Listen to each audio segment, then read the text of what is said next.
नमस्कार, मैं हूं साहिल जोशी। दंगल में आपका स्वागत है।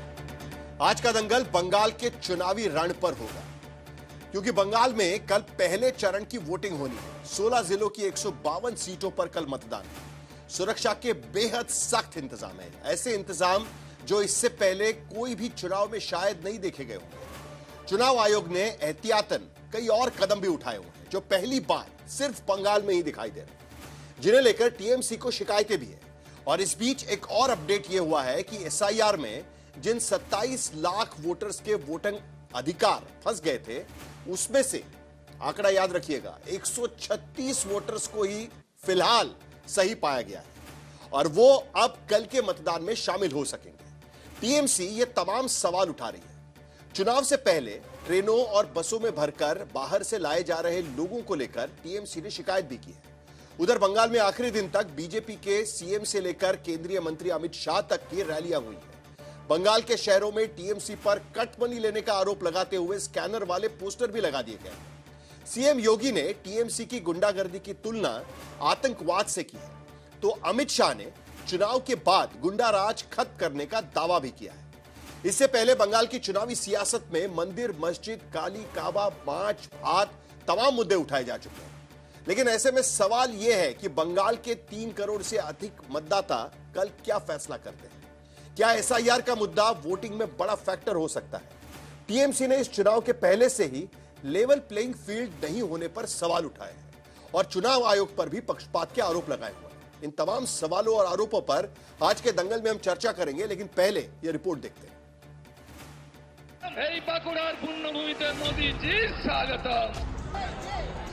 आलू जमी चाषे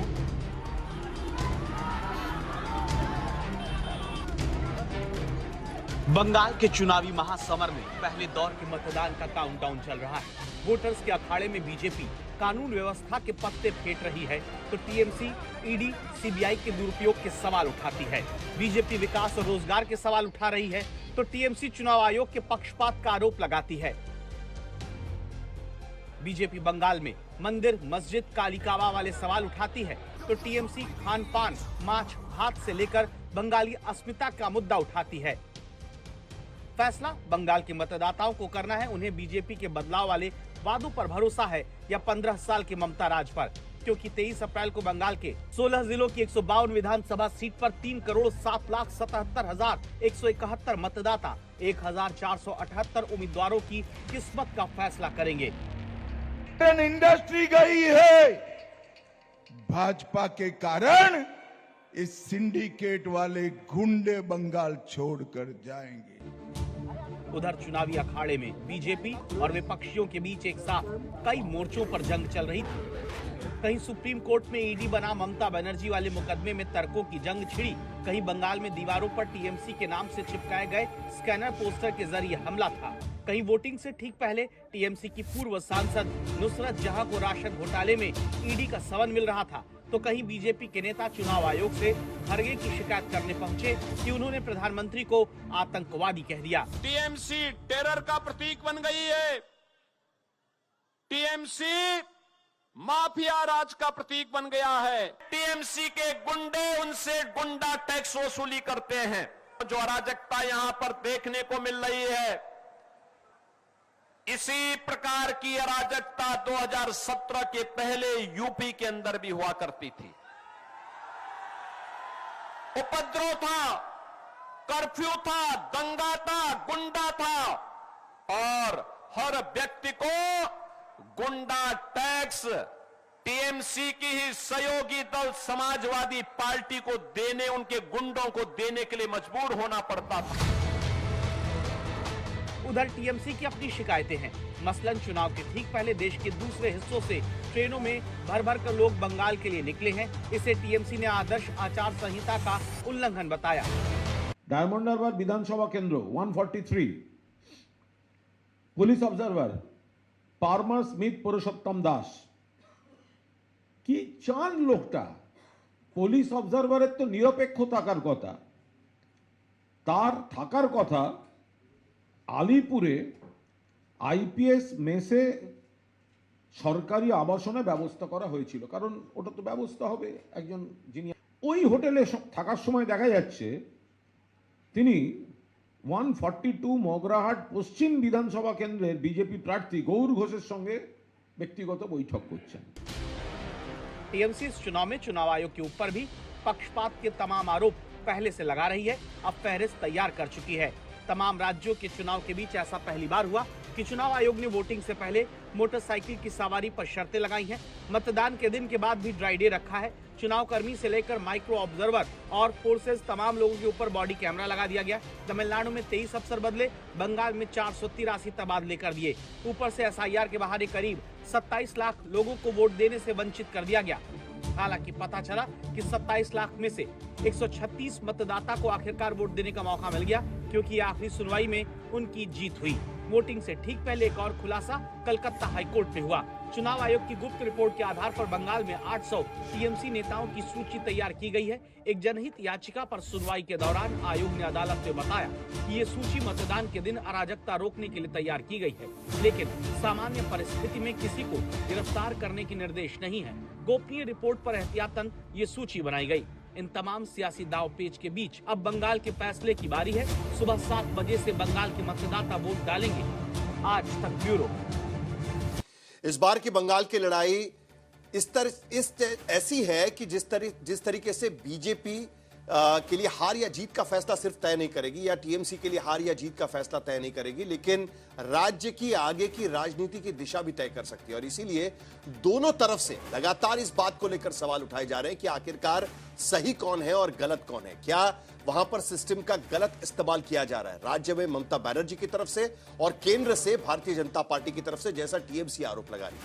चर्चा हम करेंगे। हमारे साथ तमाम मेहमान जुड़ रहे हैं। शिवम त्यागी भारतीय जनता पार्टी के प्रवक्ता इस चर्चा में शामिल हो रहे हैं। स्वयं प्रकाश पुरोहित तृणमूल कांग्रेस के प्रवक्ता इस चर्चा में शामिल हो रहे हैं। प्रोफेसर रविकांत कांग्रेस की तरफ से अपनी भूमिका रखेंगे। गौतम लाहिरी वरिष्ठ पत्रकार है और आशुतोष हमारे पॉलिटिकल एनालिस्ट, वो भी इस पूरी चर्चा में अपनी भूमिका रखेंगे। 3 सवाल मैं इस पैनल के सामने रखना चाहूंगा। पहला सवाल, क्योंकि आमतौर पर 2 एजेंसियों पर तृणमूल कांग्रेस का सबसे बड़ा सवाल है, एक तो इलेक्शन कमीशन और दूसरा ईडी, और जिसको लेकर आज सुप्रीम कोर्ट ने भी टिप्पणी की है।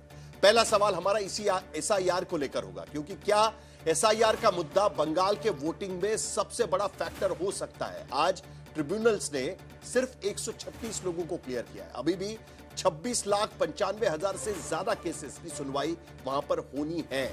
दूसरा सवाल, क्या निष्पक्ष चुनाव के लिए ईसीआई के उपायों पर पक्षपात का आरोप लगाना सही है, क्योंकि कुछ ऐसे उपाय हैं जो सिर्फ मेड इन बंगाल है, सिर्फ बंगाल के लिए लगाए गए हैं, और इसीलिए विपक्ष का आरोप है, तृणमूल कांग्रेस का आरोप है कि ये जानबूझकर बंगाल में लगाए। लेकिन क्या बंगाल में ऐसी स्थिति है कि इस तरीके से कदम ईसीआई को उठाने पड़ रहे हैं? इस पर भी सवाल उठेंगे।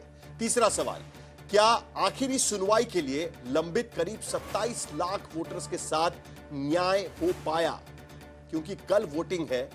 26,95,236 लोगों की सुनवाई होनी थी, अब तक सिर्फ 136 क्लियर हो पाए हैं और कल वो वोट डाल पाएंगे। बाकी वोटर्स का क्या होगा, यह भी एक सबसे बड़ा सवाल होगा, क्योंकि चुनाव एक सबसे बड़ा त्योहार होता है लोकतंत्र का, और ऐसे में 26,95,230 वोटर्स इस चुनाव से बाहर रहेंगे। यह बात भी इस बात की सच्चाई है। लेकिन स्वयं प्रकाश पुरोहित, शुरुआत आज मुझे आपसे करनी है, क्योंकि एक बड़ा सवाल सुप्रीम कोर्ट ने आज उठाया। जो लोकतंत्र की बात आप लोग कर रहे हैं वही सुप्रीम कोर्ट ने भी उठाया, और किस बारे में? तो आईपैक पर जो ईडी की रेड हुई थी, पश्चिम बंगाल की मुख्यमंत्री वहां पर पहुंच गई थी, और सुप्रीम कोर्ट ने आज सवाल उठाया कि लोकतंत्र खतरे में पड़ जाएगा।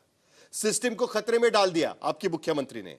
केंद्र और राज्य के बीच का यह सवाल नहीं है, और इससे लोकतंत्र खतरे में पड़ सकता है। उन्होंने यह भी याद दिलाया कि जुडिशियल अधिकारियों को भी बंधक बना लिया गया था, और इसीलिए नहीं देखिए, के एक दिन पहले सुप्रीम कोर्ट की टिप्पणी आपके लिए कितनी मुश्किल हो सकती है?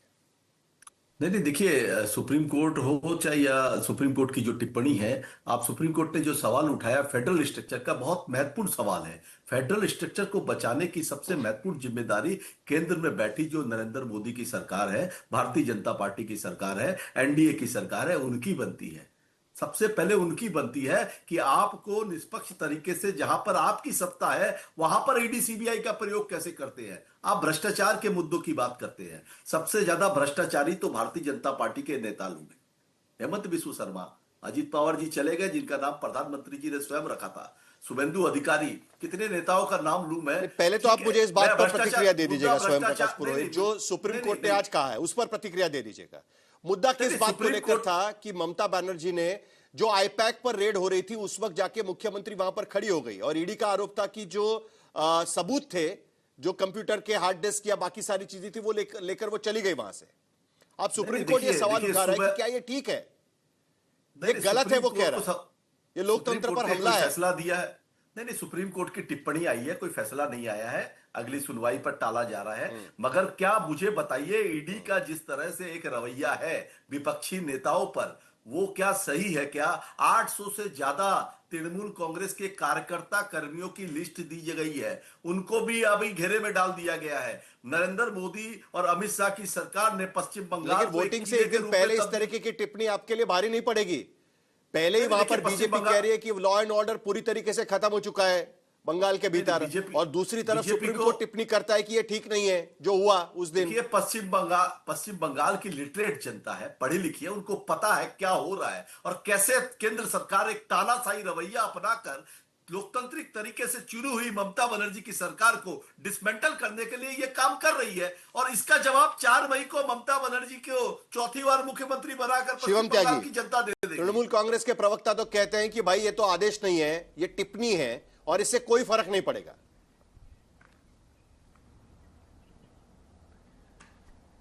देखिए, मैं एक चीज कहना चाहता हूं साहिल जी, तृणमूल कांग्रेस को कब और कहां और कैसे फर्क पड़ा क्या, आप मुझे एक चीज बताइए। आज तक उनको कभी फर्क पड़ा हो तो कोई ऐसा आपको इंसिडेंट याद आता हो तो आप मुझे एक चीज बताइए। 2016 में जब चुनाव हुआ तो हिंसा हुई नादिया में, मुर्शिदाबाद में, नॉर्थ 24 परगना में 12 से ज्यादा लोगों की जान चली गई, अप्रॉक्सीमेटली 122 घायल हुए, 3000 से ज्यादा लोग जो है पलायन कर गए। 2019 में 300 से ज़्यादा लोग घायल हुए, 10,000 से ज़्यादा लोग पलायन कर गए, और इसके अलावा जो है करीब 70 के आसपास जो लोग हैं उनको घर छोड़ के दूसरी जगह विस्थापित होना पड़ा, करीब 7 से ज़्यादा लोगों के जान गए। उसके बाद फिर विधानसभा चुनाव हुए 2021 में, उसमें भी यही हाल हुआ। इनको फर्क पड़ा क्या आज तक?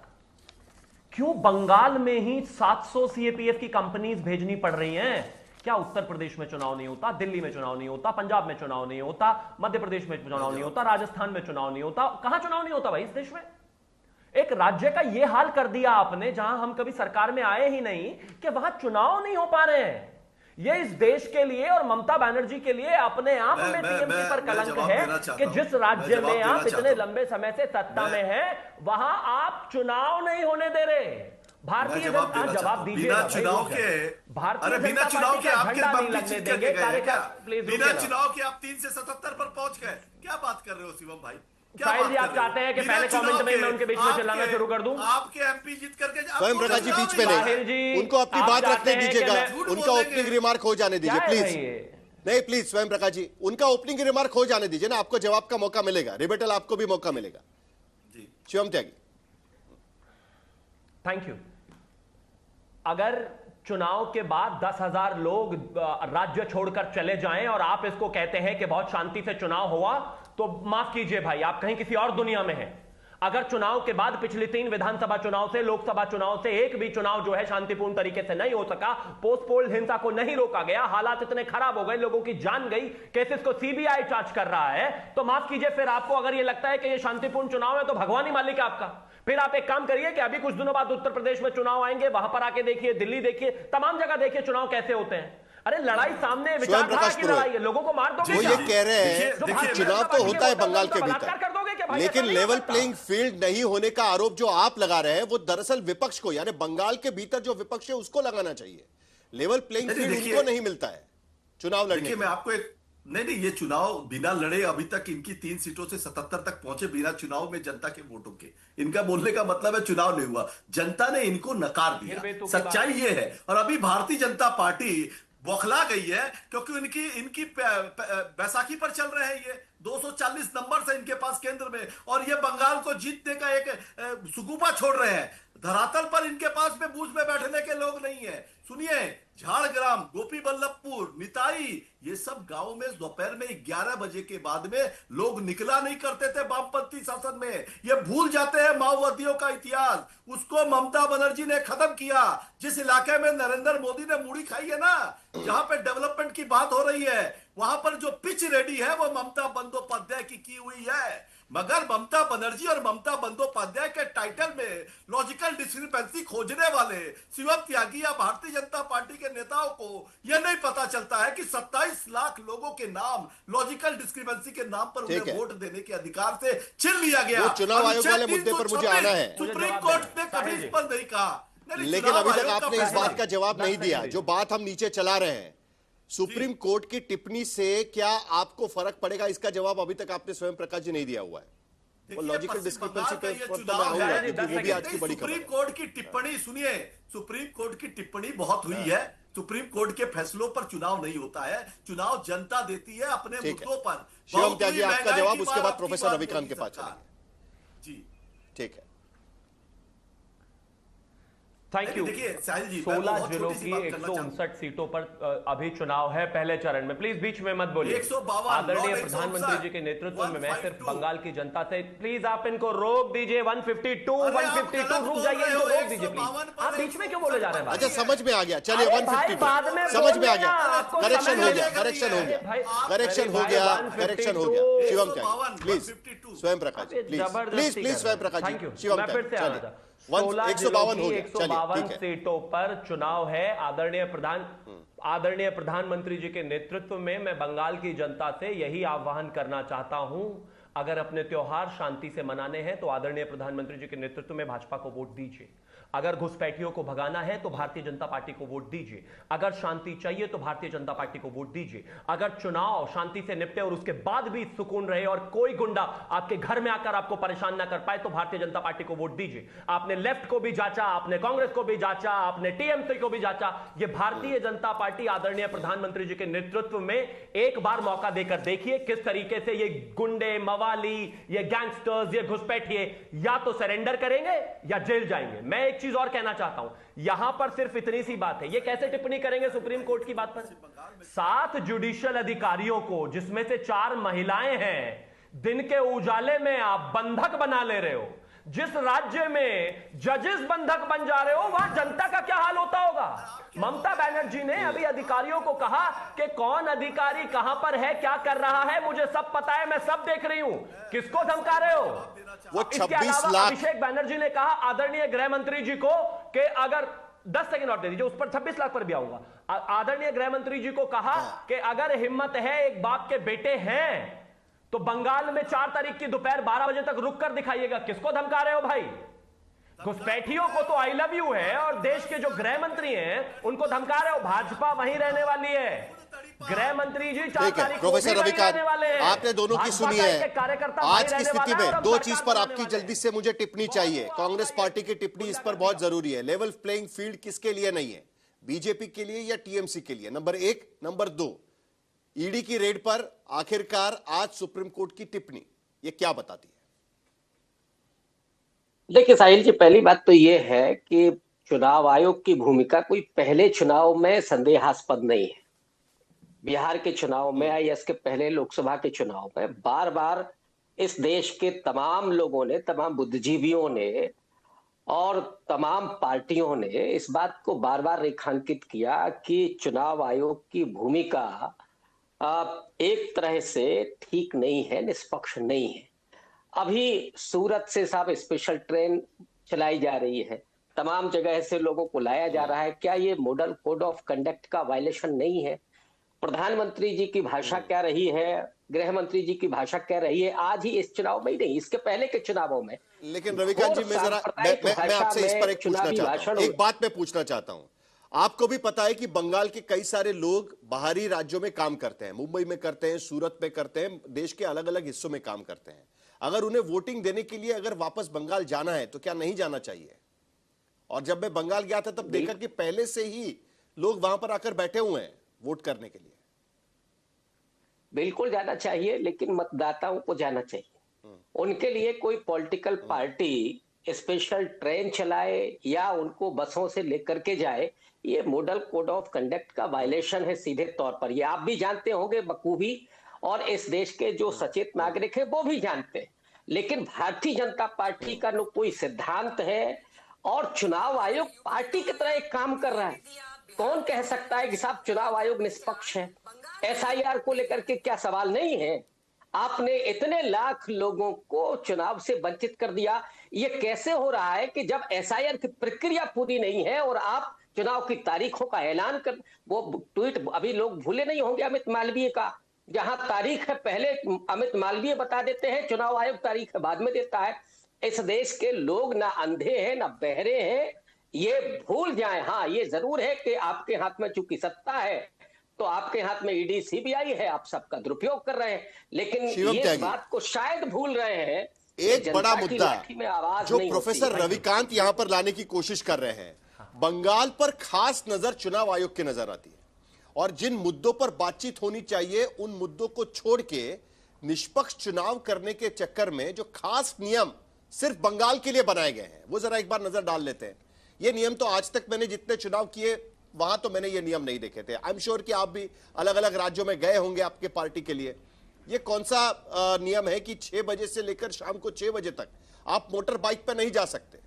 मोटर बाइक पे दिखाई दिए तो आपको सवाल पूछा जाएगा, और अगर आप सिर्फ वोटिंग के लिए जा रहे हैं तो वो भी जांच करके डिसाइड किया जाएगा, वरना आपको वापस बंद कर दिया जाएगा। ये एक नियम वहां पर बनाया गया है। 800 लोगों की सूची बना दी गई है तृणमूल कांग्रेस के कार्यकर्ताओं की, और इस सूची के आधार पर हो सकता है कि उन्हें डिटेन किया जाए। सुप्रीम कोर्ट के सामने इलेक्शन कमीशन ने कहा है कि हम तो एहतियातन तौर पर उनकी सूची तैयार करके रखे हुए हैं। आगे यह भी कहा गया है कि अगर किसी वोटिंग सेंटर में सीसीटीवी थोड़ी देर के लिए भी टेक्निकल ग्लिच उसमें आएगा तो वहां पर रीपोलिंग कराई जाएगी। तमाम शर्तें, ये सारी शर्तें सिर्फ बंगाल के भीतर ही क्यों? बाकी राज्यों में भी चुनाव होते हैं। आपको नहीं लगता कि थोड़ी जातीय कुछ ज्यादा ही नजर यहां पर ली जा रही है? और इसी की वजह से अपोजिशन बार बार यह सवाल उठाता है कि देखिए चुनाव आयोग आपके कहने पर यह चीजें कर रहा है। जी साहिल जी, रविकांत जी ने कहा कि चुनाव आयोग पर पहली बार तो सवाल उठा नहीं है। इस देश के तमाम बुद्धिजीवी बिहार से लेकर और बंगाल तक चुनाव आयोग पर सवाल उठाते ही रहे हैं। मैं ससम्मान कहना चाहता हूं कि इन सभी बुद्धिजीवियों की बुद्धि सुप्रीम कोर्ट तक आते आते खत्म हो जाती है। 39 से ज्यादा पिटिशंस जो हैं इलेक्शन कमीशन के संबंध में और तमाम विषयों पर जो है कोर्ट में गई, आज तक एक भी नहीं टिपकाई। कहां चली जाती है बुद्धि भाई आपकी? अब आगे आता हूं। आपने कहा कि ये चुनाव निष्पक्ष कराने के चक्कर में जो ये कुछ कर रहा है चुनाव आयोग, ये कुछ ज्यादा नहीं लग रहा आपको? सर, मैं ससम्मान कहना चाहता हूं साहिल जी, कम है। किसी के परिवार का एक बच्चा सिर्फ इसलिए मार दिया जाए कि उसने किसी विपक्षी पार्टी को वोट दिया, क्या आप उसका ऋण उतार पाएंगे जीवन भर? किसी बेटी का बलात्कार सिर्फ इसलिए हो जाए कि उसकी घर पर जो है भाजपा का झंडा है, क्या आप उसकी इज्जत वापस दे पाएंगे? जो 12 लोग 2019 में मरे और उसके बाद विधानसभा चुनाव में मरे, जो 10,000 लोग घर छोड़कर चले गए, क्या उनका घर वापस लौटा पाएंगे आप? आपने कहा कि सिचुएशन जो है बहुत ही क्रिटिकल बनाई गई और ये कहा गया है कि स्थितियां बहुत खराब हैं, क्योंकि स्थितियां खराब हैं। किसी कोई और राज्य में बताइए बंगाल के अलावा कहां हाल खराब है? बता देता हूं शिवम, कहां ऐसा राज्य है जहां पर चुनाव में किसी को वोट देने के लिए मार दिया गया हो? आप में 10 सेकंड स्वयं प्रकाश पुरोहित, यार जितना हो रहा है उतना कम है। आपको मौका मिलेगा। बीजेपी तो कह रही है कि और भी होना चाहिए। स्वयं जी 10 सेकंड दे दीजिए। चलिए 10 सेकंड, उसके बाद स्वयं प्रकाश पुरोहित बात करेंगे। 10 सेकंड दे दीजिए। 10 सेकंड गिन के 10 सेकंड, मात्र 10 सेकंड। Thank you. हम छत्तीसगढ़ में हारे थे जब भूपेश बघेल की सरकार गिरी। क्या हमने वहां के कार्यकर्ताओं को मारा या पीटा? हम राजस्थान में जो है उनकी सरकार चल रही थी, हम जीते, क्या हमने मारा या पीटा? हम इसके अलावा जो है हर जगह चुनाव लड़ते हैं। दिल्ली में 27 साल बाद हम आए, क्या हमने किसी को मारा पीटा? हरियाणा में हम रिपीट किए, क्या हमने किसी को मारा पीटा? त्रिपुरा में हम पहली बार आए, क्या हमने किसी को मारा पीटा? जवाब दीजिए। ओडिशा में हम पहली बार आए, बंगाल का इतिहास, प्रधानमंत्री के नेतृत्व में स्वयं प्रकाश पुरोहित, की नहीं, जनता तक आप इसका जवाब देने से पहले कुछ आंकड़े मैं आपके सामने रखूंगा, उसके बाद आप उसको मिलाकर जवाब दीजिएगा। देखिए, यह स्थिति इसलिए भी पैदा हो रही है क्योंकि बंगाल का एक इतिहास रहा है, और पिछले चुनाव का एनालिसिस जो डेटा मेरे पास arm conflict location and event data project ने जो रखा हुआ है, उसके मुताबिक 300 घटनाएं हुई थी 2021 के चुनाव में, असेंबली इलेक्शंस में, पोस्ट पोल वायलेंस की और ड्यूरिंग द पोल वायलेंस की 58 लोगों की मौत हुई थी 2021 में। उसके बाद चुनाव आयोग तो कहेगा ना, हम तो थोड़ा ज्यादा सख्त होंगे। नहीं ठीक है, चुनाव आयोग को सख्त रहने दीजिए। हर 100 आदमी पर एक जवान कब खड़ा कर है। दिया आपने बीच में 60? सुनिए, अभी बलात्कार की भी बात कर रहे हैं, बलात्कार पर। चले, इसी सवाल से जुड़ी हुई एक खबर भी आ रही है कि बंगाल में संवेदनशील सीटों में 17% की बढ़त हुई है। चुनाव आयोग की तरफ से जो जानकारी दी गई है उसके मुताबिक बंगाल में संवेदनशील सीटों में 17% की बढ़त हुई है। बंगाल चुनाव को लेकर जो एडीआर रिपोर्ट आई है उसमें खुलासा यहां पर हुआ है और इस खुलासे के मुताबिक 5 साल में आपराधिक छवि के 23% उम्मीदवार बंगाल के भीतर बढ़े हैं और ये उम्मीदवार दोनों तरफ के हो सकते हैं, लेकिन इस चुनाव में दागी छवि के 2920 उम्मीदवार और बंगाल में संवेदनशील सीटें 17% है। किस पार्टी के कितने दागी उम्मीदवार है वो भी जरा दिखा दीजिएगा, तो उस पर भी सवाल उठा सकेंगे हम कि भाई कौन सी पार्टी ने सबसे ज्यादा दागी उम्मीदवार दिए हैं, वो भी जरा दिखा देंगे। थोड़ी देर में वो भी जानकारी हमारे पास आ जाएगी बंगाल की।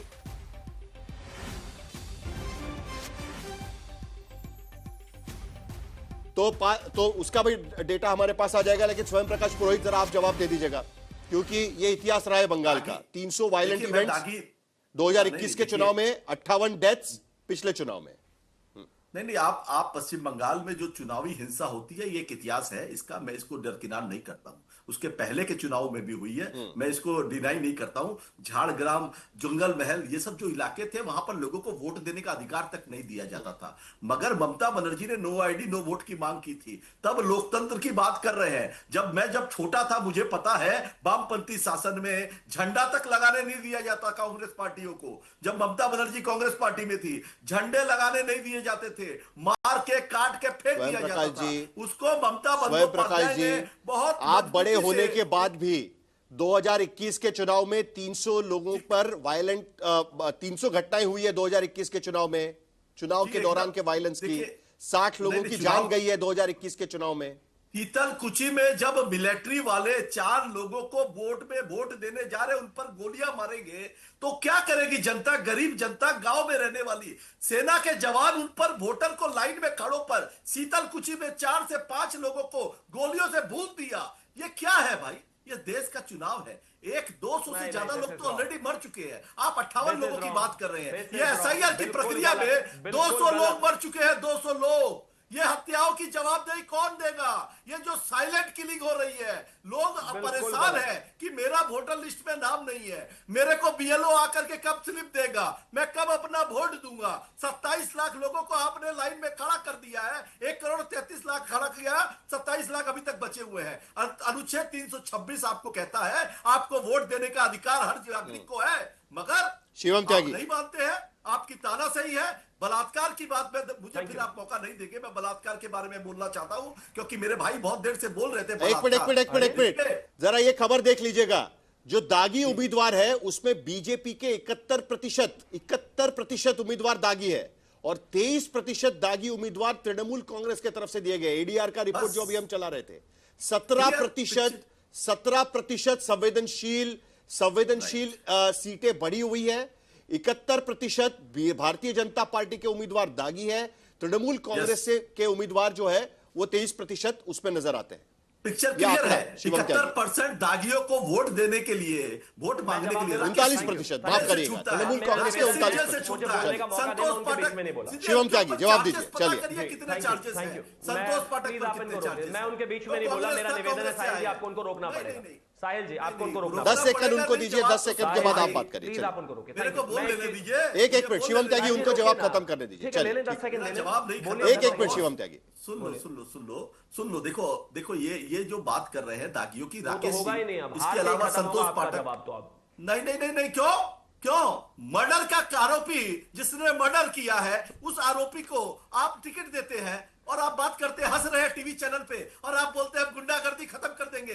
बंगाल की जनता रिजेक्ट कर चुकी है भारतीय जनता पार्टी को। लोकसभा में आप 12 सीटों पर आ गए हैं और 2024 स्वयं प्रकाश पुरोहित अब जवाब ले लेंगे, शिवम त्यागी से जवाब ले लेंगे। चलिए, और एक सवाल अभी भी इसका जवाब देना बाकी है कि वो 27 लाख वोटर्स का क्या होगा। 136 क्लियर हुए हैं कल वोटिंग के लिए। नहीं, चुनाव आयोग को ही जवाब देना है कहीं ना कहीं।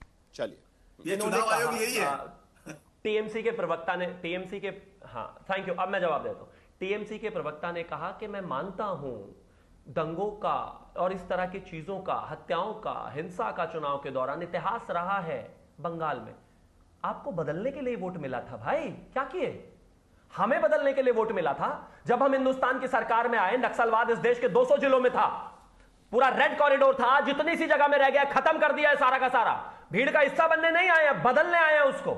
और जिस दिन सरकार में आएंगे उसके अगले 5 साल बाद हिंसा देख लेना, अगर आपको बंगाल में एक भी दिखाई दे जाए। और आपने एक और चीज कही कि नहीं ये तो नहीं, मुझे प्लीज बीच में नहीं, प्लीज बीच में नहीं, प्लीज बीच में नहीं, दूसरा बीच में नहीं, बीच में नहीं, बीच में नहीं, प्लीज प्लीज बीच में नहीं बोला, इसीलिए प्लीज बीच में नहीं, ताकि मेरा समय में मुझे मिले। प्लीज बीच में मेरा बोलिए, ममता बनर्जी से, उनके प्रवक्ता से, पूरी टीएमसी से बस एक ही सवाल है, अगर चुनाव आयोग गलत है तो 2021 में 60 लोग मरे, 2019 में 15 मरे, 2016 में 12 मरे, अप्रोक्सीमेटली 50,000 से ज्यादा लोग विस्थापित हो गए, इनके परिवार वालों को क्या जवाब दोगे?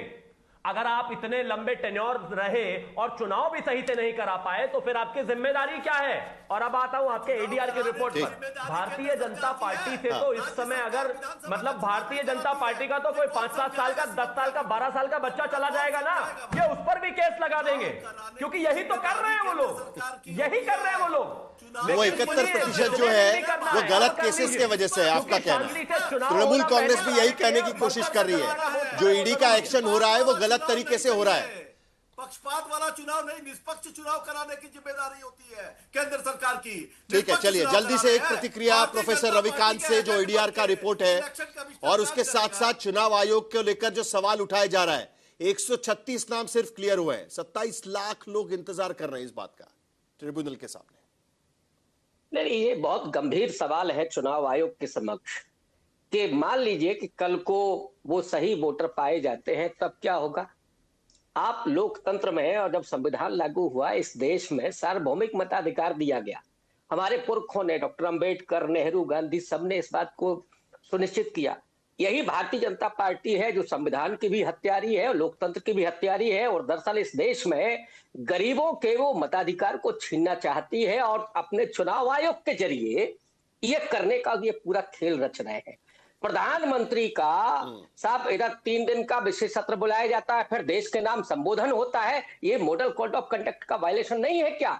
इतने गंभीर सवाल इस समय देश के सामने है, लेकिन भारतीय जनता पार्टी पूरे बेशर्मी के साथ, पूरे गुंडई के साथ इस देश में तमाम संवैधानिक संस्थाओं को अपना पिट्ठू बना करके केवल सत्ता में दाखिल होना चाहती है, चुनाव जीतना चाहती है। लेकिन यही आरोप आशुतोष देश के लोगों की बंगाल के चुनाव में नहीं होती है। एक तरफ तृणमूल कांग्रेस आरोप लगाती है कि भारतीय जनता पार्टी केंद्रीय एजेंसीज का उपयोग इस तरीके से कर रही है, दूसरी तरफ तृणमूल कांग्रेस और कांग्रेस के तरफ से आरोप लगाया जाता है कि भारतीय जनता पार्टी पर बीजेपी आरोप लगाती है कि पूरी स्टेट मशीनरी को इसी तरीके से इस्तेमाल किया जा रहा है। क्या हम कह सकते हैं कि बंगाल का चुनाव अलग है? चुनाव आयोग ने जिस तरीके से जो नियमावली बनाई है, जो अलग अलग पैरामीटर्स डाले हुए हैं, नियम बनाए हुए हैं, वो पहली बार मैं देख रहा हूं। क्या इसकी जरूरत थी? नहीं, बट साहिल, पश्चिम बंगाल के चुनाव एक ऐसे वक्त पर हो रहे हैं जबकि एसआईआर भी पूरा नहीं है। इसका मतलब आपकी जो वोटर लिस्ट बनी है वो वोटर लिस्ट भी कंप्लीट नहीं है। तो जब आपकी वोटर लिस्ट कंप्लीट नहीं तो आप चुनाव क्यों करा रहे हैं? और आपको जब मन करता था पहले चुनाव आयोग जो है वो अपने नियम बदल देता है। ये बात मैं नहीं कह रहा हूं, ये बात सुप्रीम कोर्ट ने टिप्पणी की है।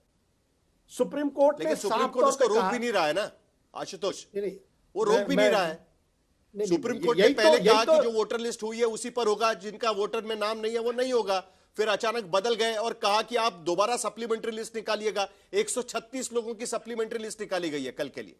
सुप्रीम कोर्ट ने तो रोका नहीं है ना चुनाव आयोग को चुनाव लेने से। ये अगर लोकतंत्र की, डेमोक्रेसी की मौकरी नहीं है तो क्या है?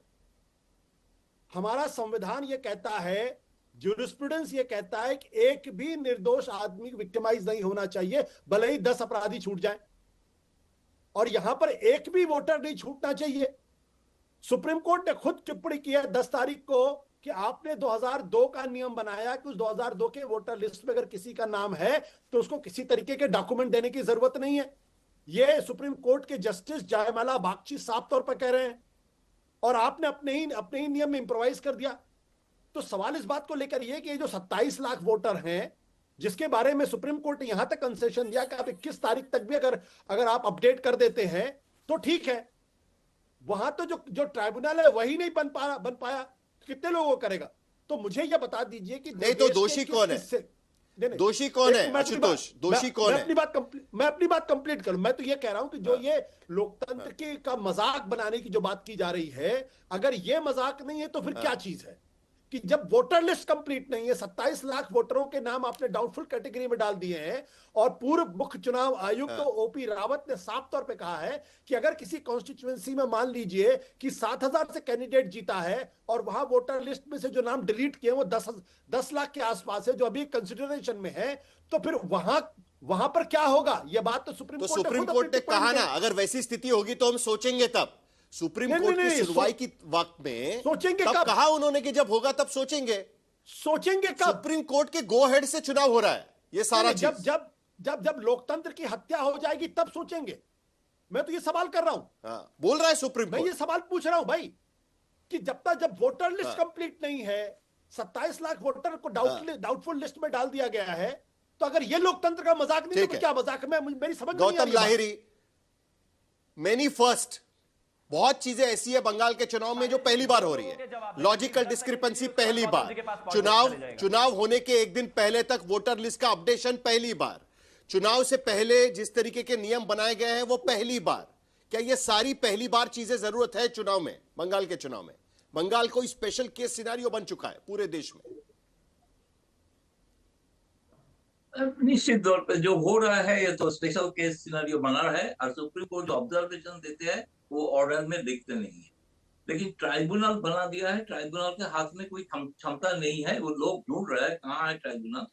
जेन्युइन वोटर को वोट बाहर रखेंगे, ये तो लोकतंत्र का सवाल चुनाव हो रहा है काल 2 इशू पे, ममता बनर्जी का एंटी इनकम्बेंसी और चुनाव आयोग का, जिसको लोग सोचते हैं कि ये केंद्र सरकार का कहने पड़ता है, ये परसेप्शन है कि इसके कारण जो हो रहा है 77 में जैसे वोट हुआ था, ये आपातकाल का स्थिति लग रहा है। सक्सेसफुली लोगों का वोटर अधिकार और लोकतंत्र सबसे बड़ा चीज है। अगर इसके ऊपर अगर सम्मान सुप्रीम कोर्ट नहीं करेंगे, हमारा सुप्रीम कोर्ट आपातकाल भी सपोर्ट किया था, वो आप बात छोड़ दीजिए। बहुत कुछ ऐसे नहीं है कि सुप्रीम कोर्ट का बात मानना बार है, लेकिन उन्होंने ऐसे काम इस बार जो किया है, जी आपकी आवाज कट के आ रही है, मेरे ख्याल से आपके ऑडियो में कोई दिक्कत है। लेकिन आशुतोष कुछ कहना चाह रहे हैं। आशुतोष आपकी बात खत्म करिए, उसके बाद उसका जवाब शिवम देंगे। देखिए साहिल, मुझे ऐसा लगता है कि पश्चिम बंगाल में एक नए तरीके का प्रयोग हो रहा, और यह प्रयोग वाकई में लोकतंत्र विरोधी है, लोकतंत्र समर्थक मेरी समझ में नहीं आ रहा। आप वहां के चीफ सेक्रेटरी, वहां के होम सेक्रेटरी, वहां के डीजीपी, वहां के कमिश्नर, 550 बड़े ऑफिसर्स के तबादले, उसके बाद रात नहीं, लेकिन शिवम त्यागी तो कह रहे हैं ना ये जो हो रहा है वो भी कम है। नहीं होना चाहिए, इससे ज्यादा होना चाहिए।